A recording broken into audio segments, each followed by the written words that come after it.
और गांव में अर्जुन नाम का एक अनाथ युवक रहता था जो बंसी काका के गोदाम में काम करता था।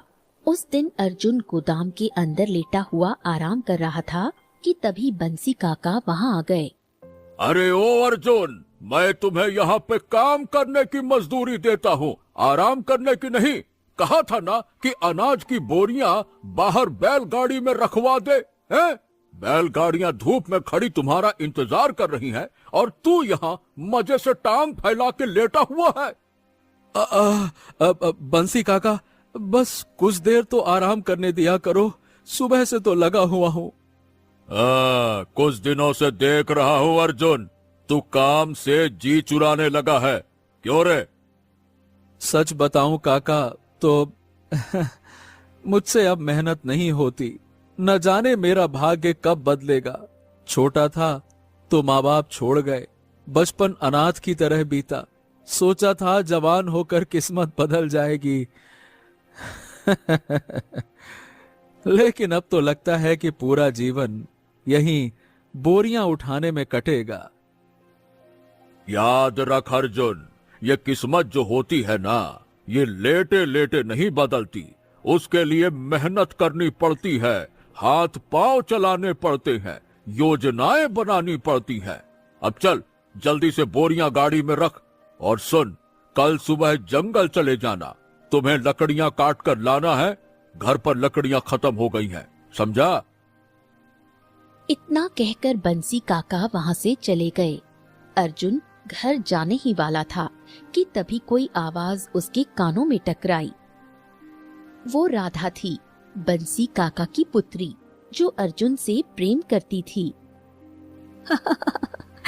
क्या हुआ अर्जुन, आज तुम्हारे चेहरे पर इतने क्रोध की लकीरें क्यों हैं?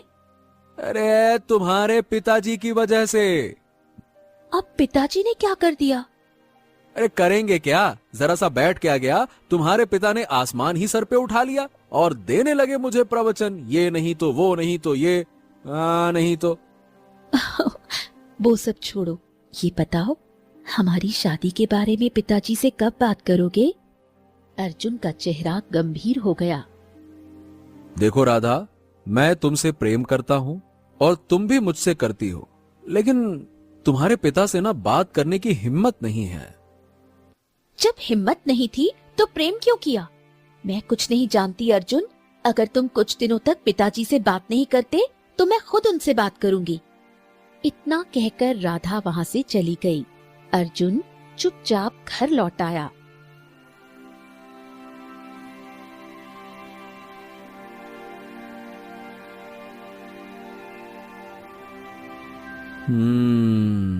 मुझे जल्द ही कोई न कोई तरकीब सोचनी होगी जिससे मैं जल्दी से धनवान बन जाऊं। अगर बंसी काका को राधा और मेरे प्रेम की बात पता चल गई फिर तो वो मुझे बर्बाद कर देंगे, लेकिन अगर मैं अमीर बन गया तो फिर तो वो मुझे नीचा नहीं दिखा सकेंगे। पर सवाल ये है अर्जुन कि तू अमीर बनेगा तो बनेगा कैसे? अर्जुन इन्हीं विचारों में खोया गहरी नींद में सो गया। अगले दिन अर्जुन कुल्हाड़ी लेकर जंगल जा पहुंचा और लकड़ियां काटने लगा।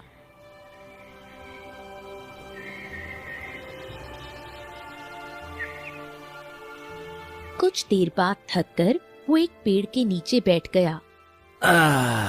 बाप रे बाप, मेरी जिंदगी भी कितनी अजीब है। जिसके घर पे काम करता हूँ उसकी ही बेटी से प्रेम कर बैठा। भला बंसी काका मेरी शादी अपनी बेटी से क्यों ही करेंगे? मैं उनके लिए बस एक मजदूर हूँ, फटीचर, बेकार मजदूर। उसने अपनी झोली से कुछ फल निकाले और खाने लगा। तभी उसके सामने एक साधु आकर खड़ा हो गया। बेटा, बेटा, मुझे बड़ी भूख लगी है, एक फल मुझे भी दे दो बेटा। दे दो।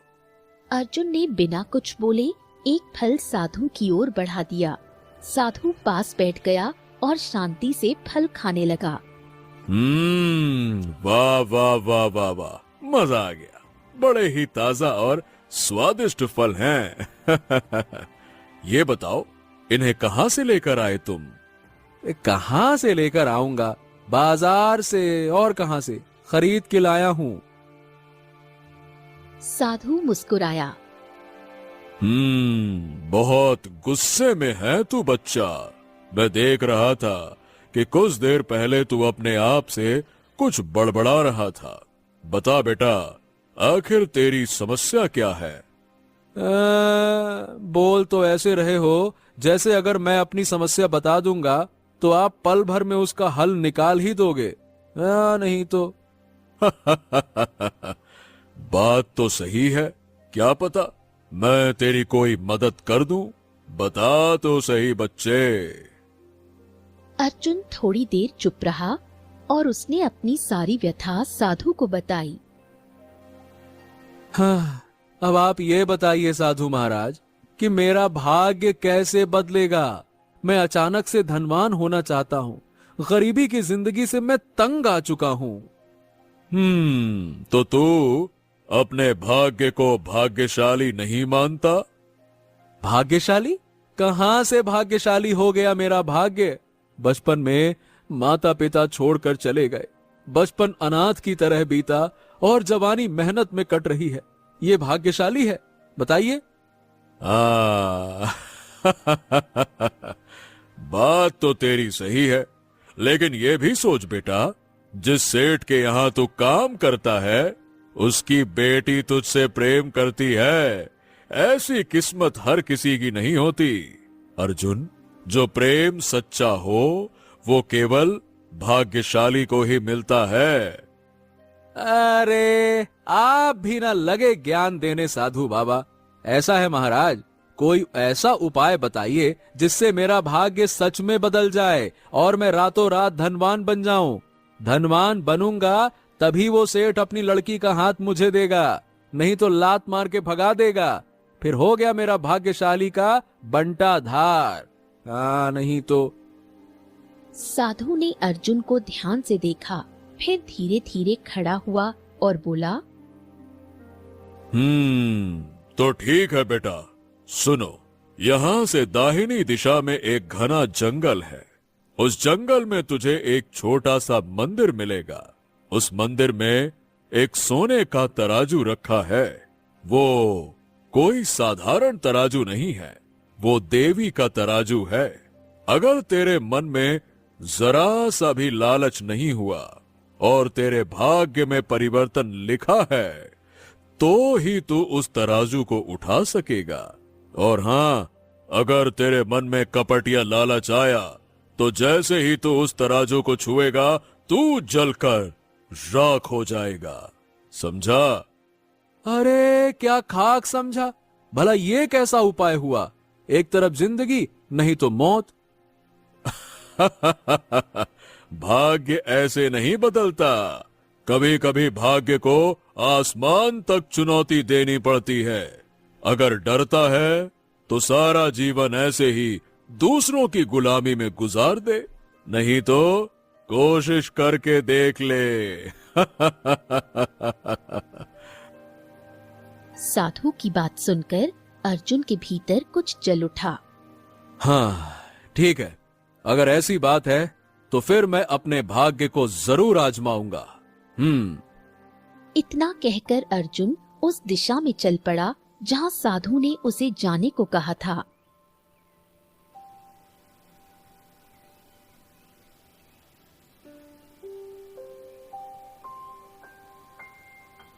कुछ देर बाद अर्जुन घने जंगल में पहुंचा। पेड़ों के बीच छिपा एक छोटा सा मंदिर उसकी नजर में आया। अरे साधु महाराज ने सच कहा था, यहाँ तो सचमुच एक छोटा सा मंदिर है। चलो देखते हैं अंदर, क्या वाकई वहां सोने का तराजू है या फिर साधु महाराज मंदिर का पता बताकर मुझे मूर्ख बना रहे थे। चलो। अर्जुन सावधानी से मंदिर के अंदर चला गया। अंदर चमकती सोने की किरणों में एक तराजू रखा था। बाप रे, इसका मतलब साधु महाराज का हर एक शब्द सत्य था। हो, पर अगर मैं इसे उठाऊंगा तो जलकर राख हो जाऊंगा तो? हे भगवान, क्या मेरी कहानी यहीं खत्म हो जाएगी? क्या करूं, क्या करूं? हाँ, इस तरह जीने से अच्छा है कि यहीं पर जलकर राख हो जाऊं। हाँ। उसने झटके से तराजू उठा लिया। अरे अरे, मुझे तो कुछ नहीं हुआ। इसका मतलब मेरा भाग्य बदलने वाला है। मेरा भाग्य बदलने वाला है। वो खुशी खुशी तराजू उठाए वहां से चला गया।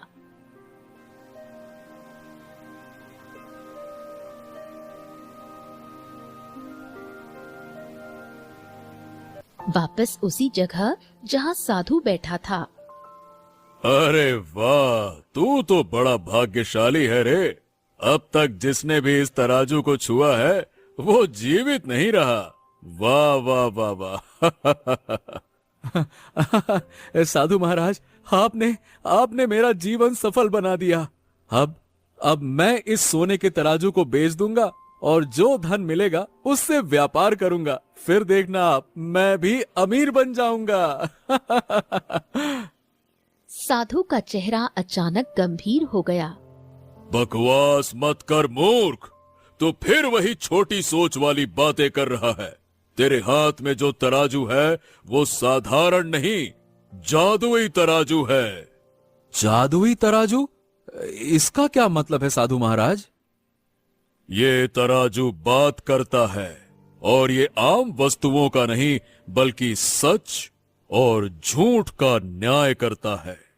अगर तू इसका उपयोग सत्य और न्याय के लिए करेगा तो ये तेरी बात मानेगा, पर अगर तू इसका उपयोग स्वार्थ और लालच के लिए करेगा तब भी ये तेरी ही बात मानेगा। अब ये निर्णय तेरा है कि तू कौन सा रास्ता चुनेगा। अरे साधु महाराज, आप तो ऐसे कह रहे हैं जैसे मैं कोई राजा महाराजा हूँ। अरे मैं किसी का न्याय कैसे कर सकता हूँ? ये तो राजाओं का काम है ना। सुन, तूने देवी का तराजू उठाया है, इसका मतलब तू कोई साधारण मनुष्य नहीं है। तेरे अंदर अगर कुछ कमी है तो वो है धैर्य की कमी। थोड़ा धैर्य रख, समय आने दे, नियति तुझे एक अवसर देगी। दो रास्ते होंगे, एक आसान जो धन की ओर ले जाएगा और दूसरा कठिन जो सत्य की ओर जाएगा। अगर तू कठिन लेकिन सच्चे रास्ते को चुनेगा तो कल्पना नहीं कर सकता कि तू किस ऊंचाई तक पहुंच सकता है। ओ, मतलब मेरे जीवन में ऐसा समय आएगा जब मुझे चुनना होगा अच्छाई या बुराई में से कोई एक रास्ता। जब से तू मिला है ना, तूने पहली बार बुद्धि की बात कही है। बिल्कुल सही समझा तूने। इतना कहकर साधु रहस्यमय मुस्कान के साथ जंगल की दिशा में चला गया। अर्जुन देर तक उसे देखता रहा, फिर धीरे धीरे घर की ओर लौटा, हाथ में चमकता हुआ सोने का तराजू लिए हुए।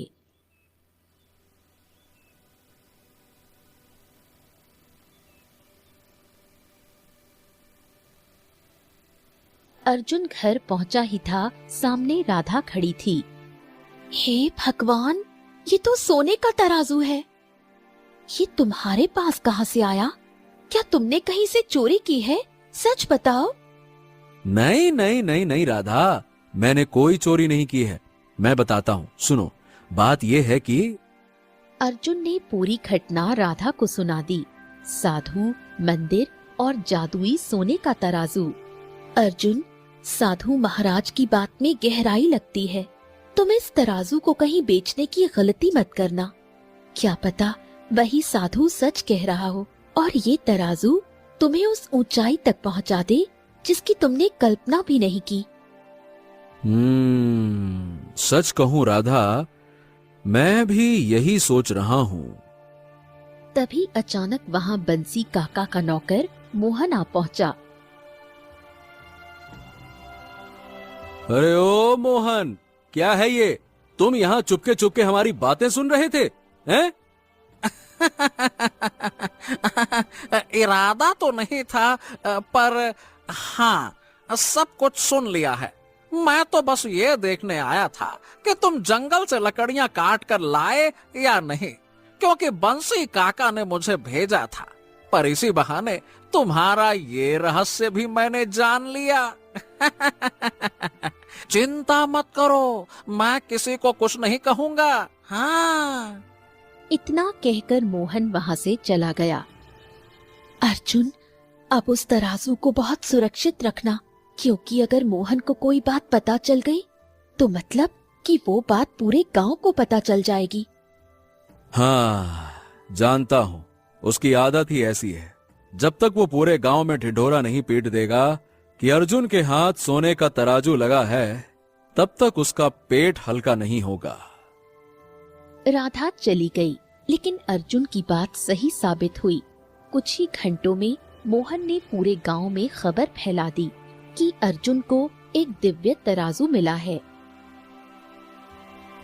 उधर उसी समय केशव नगर के राजमहल में अंधकार और उदासी छाई थी।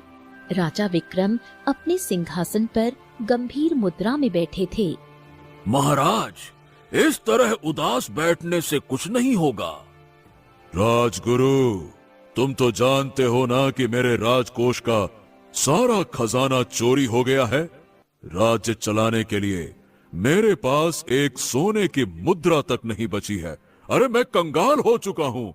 अब उदास ना हूं तो और क्या करूं? खुशी मनाऊं क्या? महाराज, शक के घेरे में दो ही लोग आते हैं। एक आपका भतीजा राजकुमार अशोक और दूसरा राज्य का मंत्री जगन्नाथ। दोनों ही अपने आप को निर्दोष बता रहे हैं।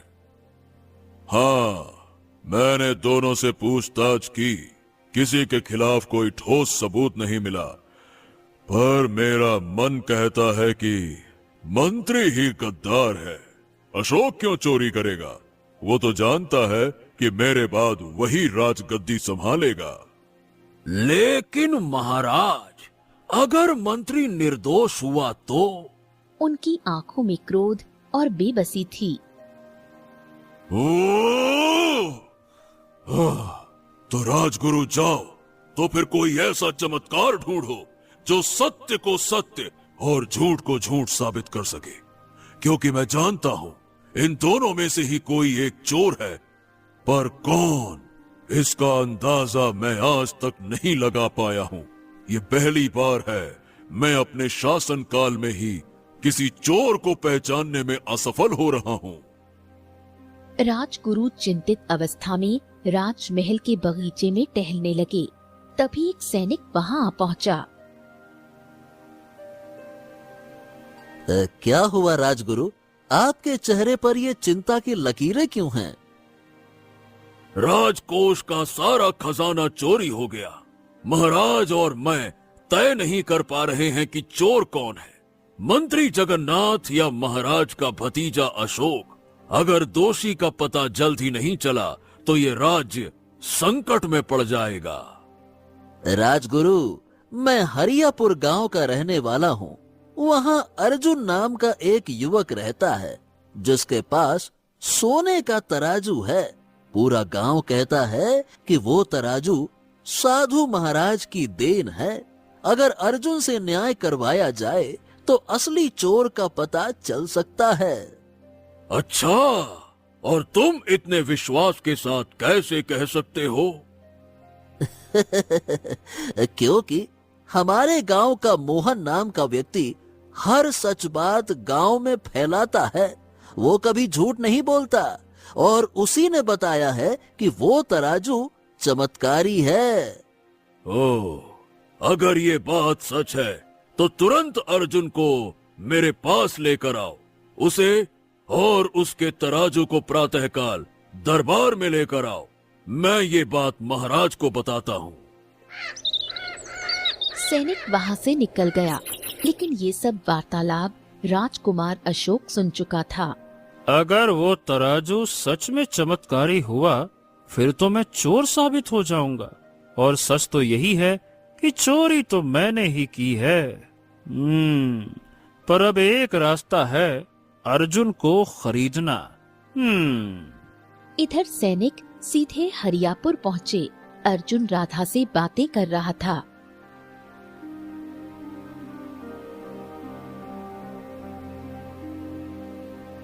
अर्जुन, तुम्हारे पास जो सोने का चमत्कारी तराजू है उसे लेकर कल राजमहल चलना है। राज्य का सारा खजाना चोरी हो गया है और आरोपी दो हैं, मंत्री जगन्नाथ और राजकुमार अशोक। महाराज चाहते हैं कि तुम्हारा तराजू असली चोर को पहचान ले। अगर तुमने सच का पता लगा दिया तो महाराज तुम्हें बहुत बड़ा इनाम देंगे। ठीक है, तो कल दरबार में हाजिर हो जाना अपने तराजू के साथ। चलो, मैं चला। इतना बोलकर सैनिक वहां से चला गया। अर्जुन, इसका मतलब साधु महाराज की बात सही थी। समय आ गया है। शायद यही तुम्हारे भाग्य का नया मोड़ है। उसी समय घोड़े की टापों की आवाज गूंजी। राजकुमार अशोक स्वयं अर्जुन के दरवाजे पर आए। तो तुम्हारा ही नाम अर्जुन है? हाँ हाँ जी, मेरा ही नाम अर्जुन है। मुझे पता है कि तुम्हारे पास दिव्य सोने का तराजू है जो असली चोर का नाम बता सकता है, और तुम्हें पता है असली चोर मैं ही हूँ। लेकिन मैं चाहता हूँ कि तुम मंत्री जगन्नाथ को दोषी साबित कर दो। बदले में मैं राजकोष से चुराया हुआ आधा खजाना तुम्हें दे दूंगा।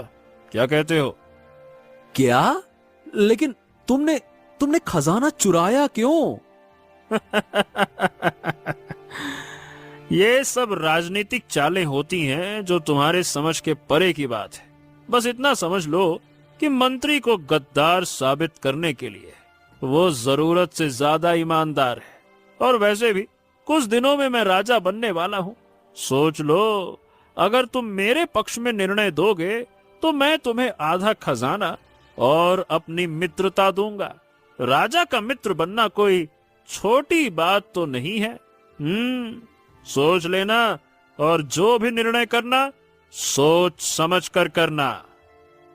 इतना बोलकर अशोक वहां से चला गया और अर्जुन गहरी सोच में डूब गया। तो राधा, अब ऐसे में मैं करूं तो क्या करूं बताओ? आधा खजाना मिल रहा है और भविष्य का राजा स्वयं मित्रता का हाथ बढ़ा रहा है। ये तो बड़ी बात है ना? क्या तुम्हें साधु महाराज के शब्द याद नहीं? उन्होंने कहा था, समय आएगा जब तुम्हें अच्छाई और बुराई में से एक रास्ता चुनना होगा। अगर तुम झूठ बोल दोगे तो निर्दोष मंत्री का जीवन बर्बाद हो जाएगा, और जिस अशोक पर तुम भरोसा कर रहे हो वही राजा बनकर तुम्हें मरवा देगा। अर्जुन चुप हो गया। कुछ पल बाद बोला, शायद तुम सही कह रही हो राधा। अब मैं केवल सत्य का साथ दूंगा। अगले दिन अर्जुन सैनिक के साथ राजमहल पहुंचा। दरबार में महाराज विक्रम सिंहासन पर बैठे थे। सामने मंत्री जगन्नाथ और राजकुमार अशोक सिर झुकाए खड़े थे। महाराज, यही है अर्जुन, हरियापुर गांव का युवक। इसके पास वही चमत्कारी तराजू है। अर्जुन, हमें बताया गया है कि ये तराजू सच और झूठ का निर्णय करता है। प्रणाम महाराज। महाराज, मैं प्रयास करता हूँ। जब से ये तराजू मेरे पास आया है, मैं सही बताऊं, मैंने इसका उपयोग नहीं किया है। लेकिन हाँ, साधु महाराज ने कहा था कि ये स्वयं बताएगा सत्य क्या है और झूठ क्या है। अर्जुन ने तराजू दरबार के बीच रखा और बोला, हे दिव्य तराजू, ये तुम्हारी पहली परीक्षा है। न्याय करो और असली चोर को सामने लाओ। अचानक सोने का तराजू चमकने लगा। उसकी आवाज गूंजी। दोनों आरोपियों को मेरे पलड़े में बैठा दो। राजकुमार अशोक, तुम पहले बैठो। अशोक तराजू के एक पलड़े में बैठा। मंत्री जगन्नाथ, तुम दूसरे पलड़े में बैठो। मंत्री भी बैठा। कुछ पल बाद तराजू की आवाज गूंजी। जिसके शरीर पर जलन मचेगी वही दोषी होगा। वो स्वयं अपने अपराध को स्वीकार करेगा। अशोक के चेहरे का रंग उड़ गया। अगले ही क्षण उसके शरीर पर भयंकर जलन होने लगी। अरे रे रे रे रे, मेरे शरीर में आग लग रही है। इसको रोकिए महाराज, महाराज इसको रोकिए। अरे रे रे रे रे, अरे रे रे रे, सत्य बोल दो अशोक, तुम्हारा दर्द समाप्त हो जाएगा। हाँ हाँ हाँ हाँ महाराज, महाराज मैं दोषी हूँ। राजकोष का सारा खजाना मैंने ही चुराया। मैं मंत्री को गद्दार साबित करना चाहता था। अरे रे, क्योंकि वो जान चुका था कि मैं अवैध वसूली कर रहा था। मैंने अर्जुन को भी खरीदने की कोशिश की ताकि वो मंत्री को दोषी ठहरा दे। राजा विक्रम क्रोध में खड़ा हो गया। अशोक, हमने सोचा था कि तुम हमारे उत्तराधिकारी बनोगे, पर जो अपने ही राज्य को लूटे वो राजा बनने के योग्य नहीं। अब तू अपना शेष जीवन कारागार में बिताएगा। सैनिकों, ले जाओ इसे। सैनिक अशोक को पकड़कर ले गए। तराजू धीरे धीरे रंग बदलने लगा और शांत होकर अपनी असली अवस्था में लौट आया। अर्जुन, तूने लालच को ठुकराया और सत्य का साथ दिया। सत्य का साथ देने वाला ही सच्चा राजा होता है। आज से मैं तुझे इस राज्य का उत्तराधिकारी घोषित करता हूँ। क्या? मैं राजा? तभी दरबार में प्रकाश फैला। रंग बिरंगी किरणों के बीच वही साधु प्रकट हो गया। कहा था ना अर्जुन, जब तू सत्य का साथ देगा तो वहां पहुंचेगा जहां की तूने कल्पना भी नहीं की थी। तू राजा बनेगा, ये तेरे भाग्य में लिखा था। साधु महाराज, मैं सही बताऊं, मैंने कभी सोचा भी नहीं था। धन्यवाद, धन्यवाद। अगर तू लालची होता तो कुछ समय के लिए धनवान तो बन जाता, पर सारा जीवन दुख में बिताता।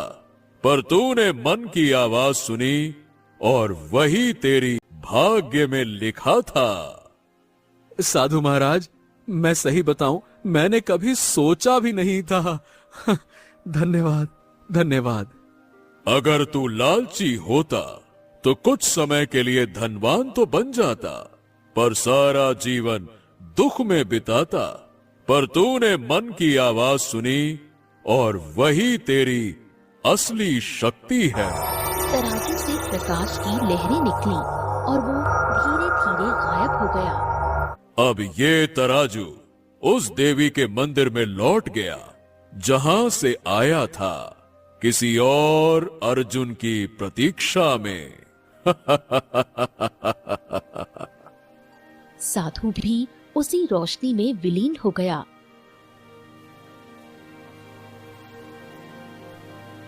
कुछ समय बाद अर्जुन का विवाह राधा से धूमधाम से हुआ।